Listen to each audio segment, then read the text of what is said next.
அஸ்ஸலாமு அலைக்கும். அல்சியா சேனல். இன்றைக்கி வந்து சிம்பிளான நோம்பு ஒன்று இஃப்தாருக்கு வந்து என்ன வச்சுருக்கேன்னு பாருங்கோ. அதிகமாக துவா செய்யுங்கோ. இன்றைக்கி வந்து பெட்டீஸ், அதுக்கப்புறம் கஞ்சி பள்ளிவாசலில் இருந்து தான் எல்லாருக்கும் வரும்.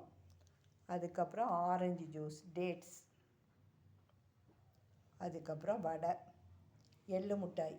இந்த எள்ளு மிட்டாய் வந்து திருநெல்வேலியில் வந்து நம்ம சித்தா காலேஜுக்கு பின்னால் ஒரு செக் ஆட்டுற இடம் இருக்குது. அதில் வந்து தேங்காய், நல்லெண்ணெய், கடலெண்ணெய் போக இந்த எள்ளு மிட்டாய் கொடுக்குறாங்க. ஒரு பாக்கெட் 80 ரூபா. இது வந்து நமக்கு அயன் கிடைக்குது. அதனால் இது வாங்கி வச்சுருக்கேன். China cross. இது பற்றி ஏற்கனவே என் வீடியோவில் சைனா கிராஸை பற்றி போட்டிருப்பேன். குளுமையானது, நம்மளுக்கு சூடாக இருக்கும் போது, நம்மளுக்கு உடம்பு சூடாக இருக்கும் போது இது சாப்பிட்டா இது நல்லது. வயிற்று புண்ணுக்கும் இது நல்லது.